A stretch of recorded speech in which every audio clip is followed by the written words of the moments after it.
অসমৰ কৃষকসকলৰ বাবে এই মুহূৰ্তত আটাইতকৈ ডাঙৰ সুখবৰ কিয়নো যিসকল প্ৰকৃত কৃষক আছে সেইসকল কিন্তু অসম চৰকাৰৰ তৰফৰ পৰা একোটা ট্ৰেক্টৰ প্ৰদান কৰিব আৰু ইতিমধ্যে কিন্তু 10 লাখ ট্ৰেক্টৰ বিতৰণৰ কাম আৰম্ভ হৈ গৈছে অৰ্থাৎ অসমৰ কৃষকক কিন্তু 10 লাখ কৃষক কিন্তু একোটা পাৱাৰ টিলাৰ অৰ্থাৎ সৰু ট্ৰেক্টৰ প্ৰদান কৰিব গতিকে আপুনি যদি এজন কৃষক হয় আৰু আপুনি যদি ভাবে যে আপুনি এই পাৱাৰ টিলাৰ বা ট্ৰেক্টৰৰ বাবে আবেদন কৰিব কেনেকৈ আবেদন কৰিব পাৰিব তাৰে ফুল প্ৰসেস এই ভিডিওৰ জৰিয়তে আপোনাক জনাম আপোনালোকে কিন্তু কোনো ধৰণৰ পাৱাৰ টিলাৰ বা ট্ৰেক্টৰ কিনাৰ বৰ্তমান সময়ত প্ৰয়োজন নাই যদি আপোনালোকৰ পাৱাৰ টিলাৰ বা ট্ৰেক্টৰ এটা প্ৰয়োজন হৈছে তেনেক্ষেত্ৰত কিন্তু আপোনালোকে চৰকাৰৰ তৰফৰ পৰা কিন্তু একোটা ট্ৰেক্টৰ ল'ব পাৰিব কেনেকৈ এই ট্ৰেক্টৰৰ বাবে আবেদন কৰিব পাৰিব সবিশেষ জনাম ইয়াৰ উপৰিও যদি আপোনালোকে আৰু অধিক জানিব বিচাৰে তেনেক্ষেত্ৰত আপোনালোকে আপোনালোকৰ নিজৰ ডিস্ট্ৰিক্টৰ এগ্ৰিকালচাৰ অফিচত গৈ কিন্তু এই বিষয়ে সবিশেষ তথ্য জানিব পাৰিব যে নহওক প্ৰথমতে মই জনাই দি আছো যে অসম চৰকাৰৰ তৰফৰ পৰা কিন্তু ইতিমধ্যে এখন জাননী জাৰি কৰিছে য'ত উল্লেখ কৰিছে যে অসমৰ কৃষকসকলক পাৱাৰ টিলাৰ প্ৰদান কৰা হ'ব তাৰ পিছত মই আপোনালোকক দেখুৱাম যে আপোনালোকে এই আঁচনিৰ বাবে কেনেকৈ আবেদন কৰিব লগতে আপোনালোকৰ বাবে কিন্তু আবেদন প্ৰপত্ৰসমূহ প্ৰভাইড কৰি দিম গতিকে আপোনালোকে ভিডিঅ'টো সম্পূৰ্ণকৈ চাই থাকিব স্কিপ নকৰাকৈ যদি আপোনালোকে স্কিপ কৰে তেনেক্ষেত্ৰত আপোনালোকে ভালকৈ বুজি নাপাব যেনে এতিয়া মই আপোনালোকক দেখুৱাই আছো চৰকাৰৰ জাননীখন চাওক ইয়াতে উল্লেখ কৰাইছে যে 10,000 কৃষকলৈ ট্ৰেক্টৰ ক্ৰয়ত আৰু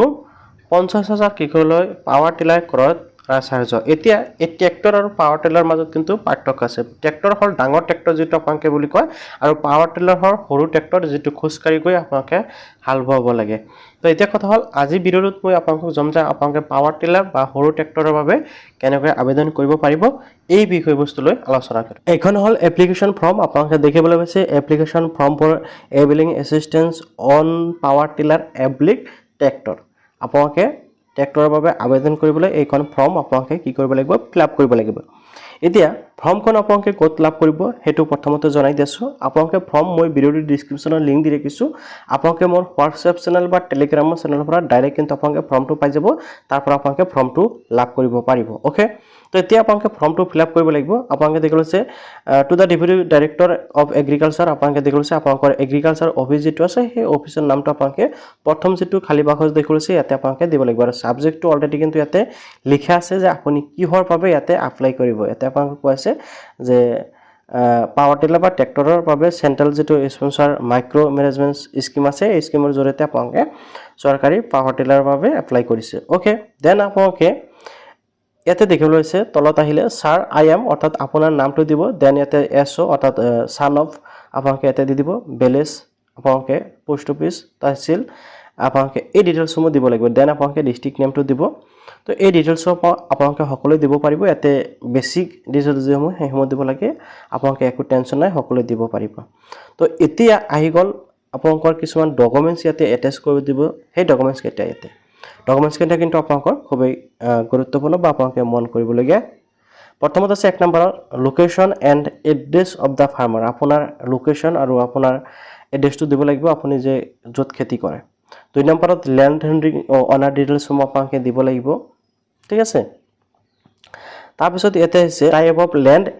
ইৰিগেটেড এণ্ড আনইৰিগেটেড আপোনালোকে আপোনালোকৰ মাটি ডৰা ইৰিগেটেড হয় নে আনইৰিগেটেড হয় আপোনালোকে এটো ইয়াতে উল্লেখ কৰিব লাগিব দেন ক্ৰপছ গ্ৰোইং যেটো আপোনালোকে দেখিবলৈ পাইছে দেন আপোনালোকে total cost estimate of the power tillers tractor rupees অৰ্থাৎ আপোনালোকৰ পাৱাৰ টিলাৰ বা ট্ৰেক্টৰখনৰ কিমান টকা খৰচ হ'ব হেয়া কিন্তু আপোনালোকে ইয়াতে উল্লেখ কৰিব লাগিব নেম অফ দা ম্যানুফ্যাকচাৰাৰ অৰ্থাৎ আপুনি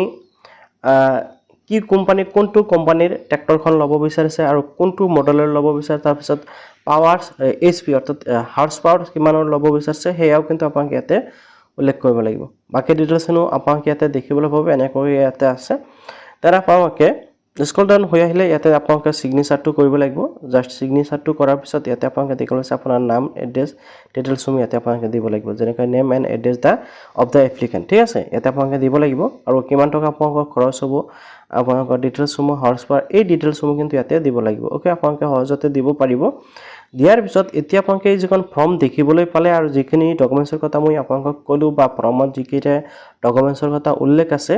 এই কেইটা ডকুমেন্টছৰ লগত লৈ গৈ আপোনালোকে আপোনালোকৰ এগ্ৰিকালচাৰ অফিচত জমা দিব লাগিব ওকে প্ৰত্যেকটো ডিস্ট্ৰিক্টৰ কিন্তু এগ্ৰিকালচাৰ অফিচ আছে আৰু আপোনালোকৰ নিজৰ নিজৰ ডিস্ট্ৰিক্টৰ এগ্ৰিকালচাৰ অফিচত গৈ আপোনালোকে এইখন ফৰ্ম জমা দিব পাৰিব ইয়াৰ উপৰিও আপুনি যদি মই কোৱা কথাখিনি ভালকৈ বুজি পোৱা নাই বা আপোনালোকৰ বুজিবলৈ কোনো ধৰণৰ অসুবিধা পাইছে তেনে ক্ষেত্ৰত আপোনালোকে আপোনালোকৰ এগ্ৰিকালচাৰ অফিচত গৈ যিসকল নেকি বিষয়ববী আছে যিসকল নেকি মানুহ আছে সিহঁতক সকলৰ লগত আপোনালোকে আলোচনা কৰিলে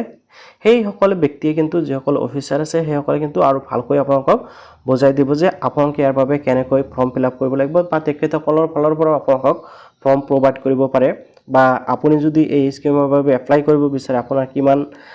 মাটি বা আপোনালোকে কিমান টকাৰ ড্ৰাফ এটা কাটিব লাগিব আৰু ড্ৰাফ কিন্তু আপোনালোকে এটা কাটিব লাগিব সেইটো বহুতে নাজানে কিমান টকাৰ ড্ৰাফ আপোনালোকে মানে কৰিব লাগিব সকলো বিষয়বস্তু কিন্তু তেখেতসকলে আপোনালোকক ভালকৈ বুজাই দিব গতিকে আপুনি যদি এজন কৃষক হয় তেনেক্ষেত্ৰত আপোনাৰ বাবে খুবেই ভাল এটা উনালি সুযোগ আহিছে বুলি ক'ব পাৰি সো আপোনালোকে কিন্তু এই স্কিমৰ বাবে আবেদন কৰিব পাৰে আৰু আপোনালোকে একোটা পাৱাৰ টিলাৰ বা ট্ৰেক্টৰ ল'ব পাৰিব আপুনি যদি ভাবি আছে যে আপুনিও এই পাৱাৰ টিলাৰৰ বাবে এপ্লাই কৰিব বা যিখন ট্ৰেক্টৰ এই ট্ৰেক্টৰৰ বাবে এপ্লাই কৰিব বুলি ভাবি আছে তেনে ক্ষেত্ৰত আপোনালোকে নিশ্চয় কমেণ্টত জনাব আৰু লগতে আপোনালোকে মোৰ হোৱাটছআপ চেনেল আৰু টেলিগ্ৰাম চেনেলটো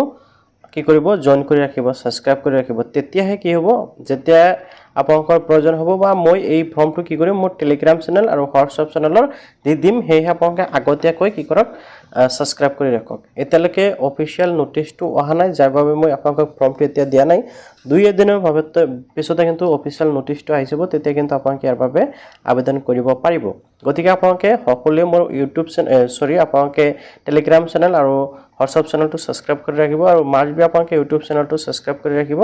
আপডেটসমূহ সদায় সদায় পাই থাকিবলৈ কিয়নো নতুন আঁচনি আহি আছে নতুন আপডেট আহি আছে কেইবাটাও আঁচনি কৃষকসকলৰ বাবে কিন্তু অতি শীঘ্ৰে আহি আছে 11000 টকা এটা মই দেখুৱালো কৃষি কল্যাণ আঁচনিৰ জৰিয়তে বহুত কেইটা আঁচনি কিন্তু কৃষকসকলৰ বাবে লৈ আহি আছে নতুনকৈ অসম চৰকাৰৰ তৰফৰ পৰা গতিকে আপোনালোকে যাতে কোনো এটা আঁচনি মিছ নহয় তাৰ বাবে আপোনালোকে সকলোৱে চেনেলটো সাবস্ক্ৰাইব কৰি ৰাখক আৰু এতিয়াই আপোনালোকে হোৱাটছআপ চেনেল আৰু টেলিগ্ৰাম চেনেলত জয়েনিং হৈ